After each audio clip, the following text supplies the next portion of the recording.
You remember when we said that the term kind of started to shift, right? Where they would use the term instead of like not vaccinated, right? Unvaccinated. You hear that?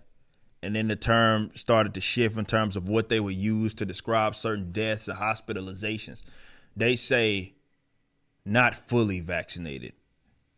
And there was a bunch of people that predicted a lot of y'all who sit up here and hot side all day long on people that are not vaccinated because you think you're promised like to be part of the new normal society on the other side of this, and the other people are going to be segregated and you're going to have the best of the best, and we're, of course, as the peasants, are going to have the worst.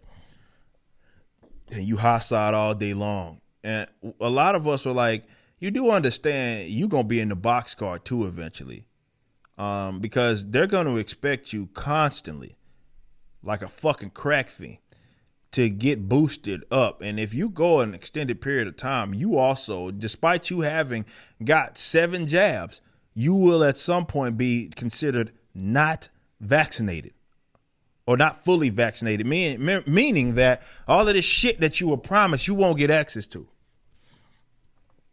Fauci says 3-shot vaccine should be the standard. So with winter closing and the Modelo virus case rates creeping up once again in places also that have high vaccination rates, by the way. Fauci is warning that the vaccines are waning immunity combined with the highly transmissible Delta variant will make for a double whammy that will impact even the vaccinated people. Well, it was already doing that. We already knew that. The somewhat unnerving aspect of it, man, this guy he's going to keep hyping this shit up because he just wants to remain in the spotlight. Aspect of it is that you keep the level of dynamics of the virus in the community at the high level. Obviously, the people who are most vulnerable are the unvaccinated. But when you have a virus as transmissible as the Delta in context of waning immunity, that dynamic is going to negatively impact the vaccinated people. So it's a double whammy. You're going to see breakthrough infections even more so than we see now among the vaccinated. And that's why we shouldn't call them breakthrough cases. They happen too often. The national reported average for new cases day has surged to more than 80,000. The highest in nearly a month. Despite you having all these people vaccinated, why is it going the opposite way? 40 states are currently showing high transmission, and total hospitalizations have increased for the first time in nearly 10 weeks. Combating any impending viral onslaught this winter hinges on how many more sleeves roll up for the shots, Fauci said. Man, Pfizer must fucking love this fucking guy.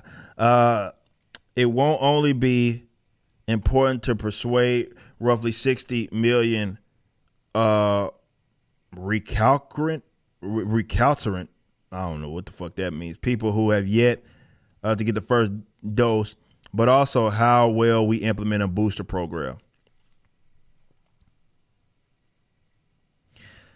Comes as growing roster of states and local jurisdictions have pushed ahead of federal regulators' timeline, electing to endorse the expansion of booster shots to all adults at least 6 months after their second Pfizer or Moderna shot.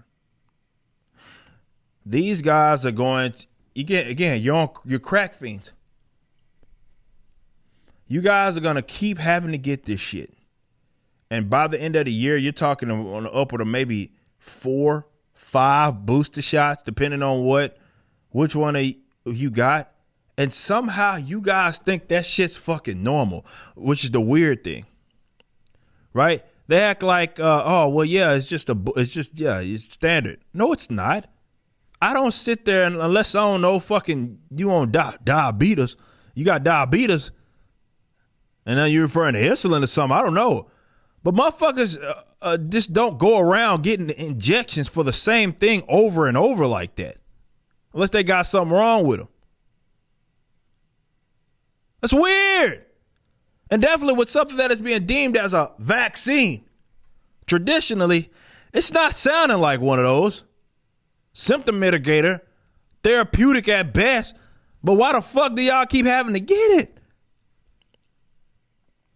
What we do know is that slowly but surely these assholes are starting to concede that it doesn't prevent, well, never mind, they've already done that. Dr. Rochelle Walensky did it herself. I don't think they liked it when she said it, but she admitted, hey, we know it doesn't stop the transmission. Crack fiends, that's what y'all are. Pledging allegiance to a fucking... You just watched a clip from my podcast, For Canon's Sake.